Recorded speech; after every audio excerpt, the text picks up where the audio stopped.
Welcome back to the TwinSpires Racing Roundtable. I'm Ashley Anderson here with James Scully and Vance Hansen to look back on an exciting weekend at the Breeders' Cup World Championships. And let's jump right in and talk about the races at Santa Anita, starting with the performance that stood out the most to us. Who was that for you, Vance?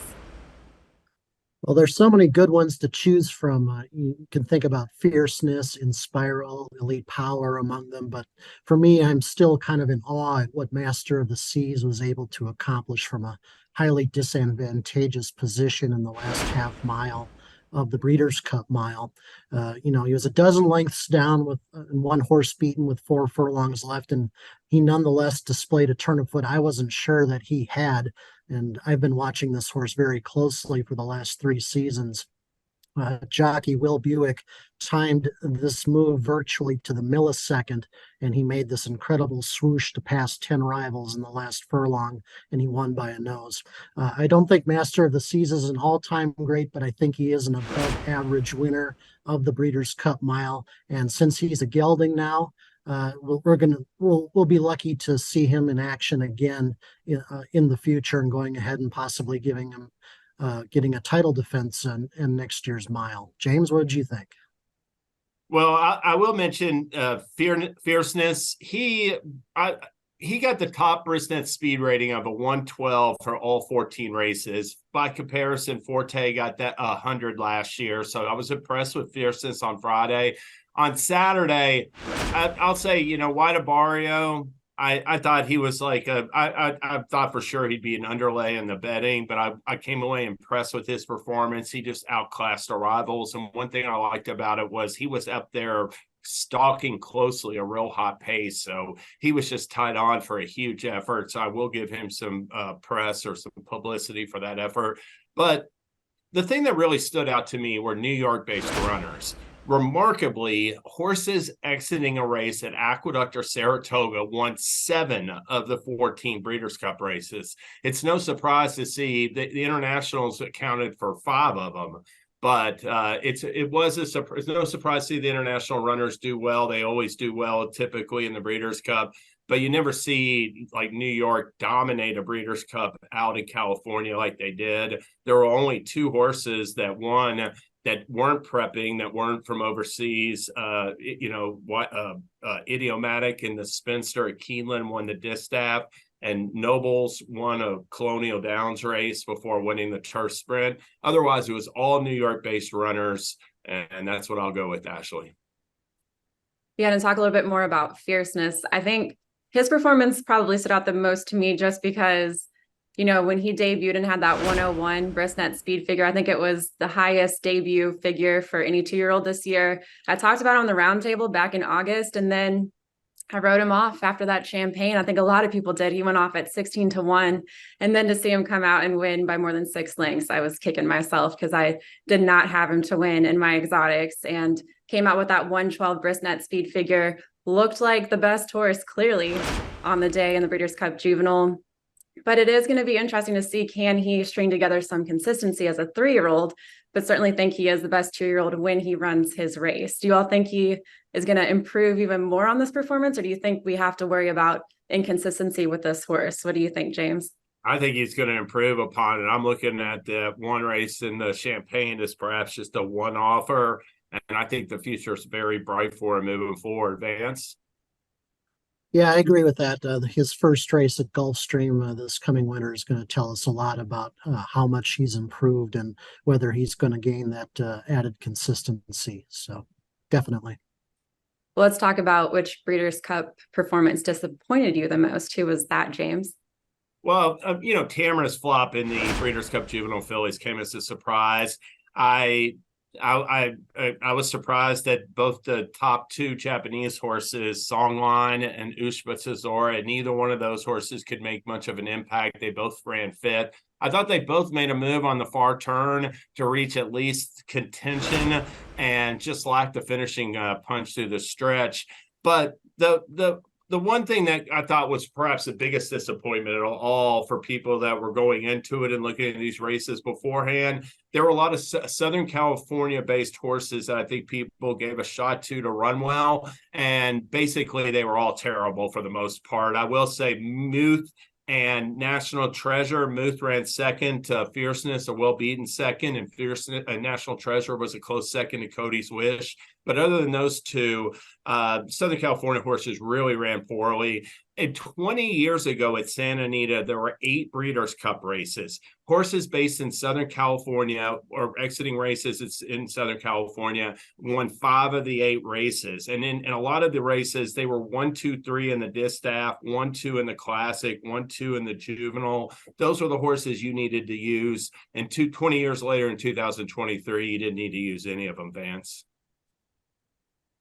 Well, anybody that was following my content online at the Edge and on video and stuff knew that Auguste Rodin was kind of my fade for the weekend, or my biggest fade. And ultimately, I'm not surprised that he won the Breeders' Cup Turf. I mean, obviously, he had the talent.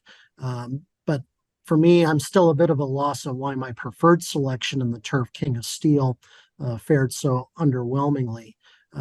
Now, most people would point to the 2-week turnaround between the Champion Stakes and the Breeders' Cup. He also didn't get the best of trips the other day. He kind of made an early move into contention, then fell back, and then just didn't have much of a punch in the stretch. So, but and I know he wasn't the only European contender in the turf that did poorly. And I mean, some of them actually ran worse than he did. But when you're out finished for a minor award by the likes of Gold Phoenix, that doesn't provide me with a whole lot of comfort. Now, admittedly, I've overestimated his talents vis-a-vis Auguste Rodin, but the subpar performance by King of Steel, I think, is still a head scratcher for me. Ashley? I'll go back to Tamara because for me, it's one of those things. And actually, I remember Jason Beam was talking about Breeders' Cup Week. You're going to hear so many experts talking about who to bet. And I feel like with Tamara across the board, everyone just really loved this horse. And I was skeptical, stretching out, going 2 turns, was she going to be able to handle it? And then she set a really hot pace, fated to finish 7th. And of course, I went ahead and listened, and I had Tamara to win, Keeter in my exotics. And unfortunately, I had just FYI, and I also had the 2nd place finisher, Jody's Pride, but I didn't box it. So shoulda, woulda, coulda, story of horse racing. That Jody Pride ran her eyeballs out. She was coming off that 6 furlong win, and she handled 2 turns like a champ. She's got a bright future. Well, now that the Breeders' Cup has happened, we can talk about the Eclipse Awards and Horse of the Year, which there's a lot of debate there. But Vance, who would you vote for Horse of the Year? Well, recent developments in the last couple of days lead me to believe that Cody's Wish is going to be a strong favorite, despite the fact that there was very little separating him and fellow older dirt mail contender White Abario at their respective peaks. And I understand the reasons why he's a strong favorite. He'd be an acceptable selection, I think, but I'd like to make a strong case for Up to the Mark. No American-based runner, in my opinion, on Breeders' Cup weekend displayed as much world-class talent as he did when he finished within a length of Auguste Rodin in the Breeders' Cup turf. And also, he was flattered earlier in the card when Master of the Seas, whom he had beaten at Keeneland last month, won the Breeders' Cup Mile. Up to the Mark, I think, enjoyed a consistently stronger season than White Abario. He has no distance limitations, unlike Cody's Wish, and he compared himself quite favorably with world-class competition on Saturday. He seems more deserving of Horse of the Year consideration than the amount of support he will actually receive. James? Yeah, that's a fair point there at the end, because I wonder if he's going to be a finalist. It looks like, definitely Cody's Wish and White Abario, you would think are going to be 2 of the 3 finalists. And then Idiomatic could get some votes as well. I will give the nod to Cody's Wish. He won 4 or 5 starts this year. He split meetings with White Abario. He beat him pretty handily in the Met Mile, and then he lost to him in his lone setback in the Whitney. I think you could make an excuse for his performance in the Whitney. Passed every test, even in the dirt mile, the horse he beat, at least that horse won an American Classic, Preakness winner, National Treasure. And as far as Up to the Mark, I just think that might be a little bit nuanced coming off a setback. I mean, he only won 3. He ran in, I think he lost a couple grade 1 starts. I think his three toughest races were, the Coolmore Turf, the Breeders' Cup Turf, and the Maker's Mark Mile, and he was 1 for 3 in those. So he was definitely a top class performer. I just think he needed to win that race to get it, Ashley.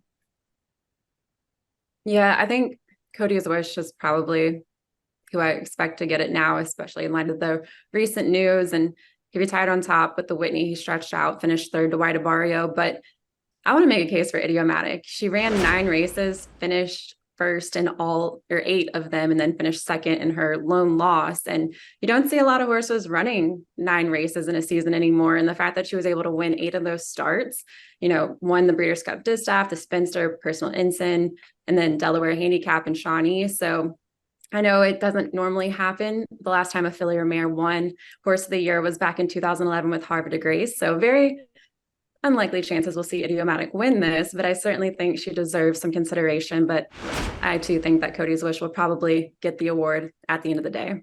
Idiomatic won a lot of big races. I mean, you look at the Personal Ensign and the Spinster and the Distaff, and even that Delaware Handicap, that's a real prestigious race.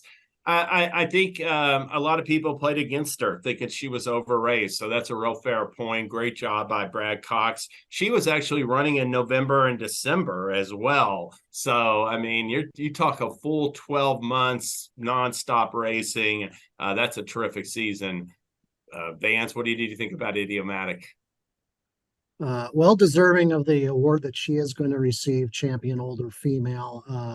I'm more of a traditionalist voter, so I expect female Horse of the Year candidates to have defeated males at some point during the season. Harbour de Grace, of course, won the Woodward, as did Rachel Alexandra. Zenyatta so far has been the historical aberration for that for the most part. Also Azeri, I suppose, but that was kind of a weak year. But yeah, Idiomatic is a slam dunk, obviously, for the award that she is going to receive. But I think there are stronger Horse of the Year candidates available. Well, maybe we'll see a female win it one of these days again, but probably not this year. For sure. No doubt. Yeah. All right. Well, that's all the time we have today for the Racing Roundtable. We'll be back on Thursday with our best bets and fades on the jury. And again, back on Tuesday with more recaps from a packed stakes. Well, not so packed, but plenty of stakes action this weekend as well. We'll see you then.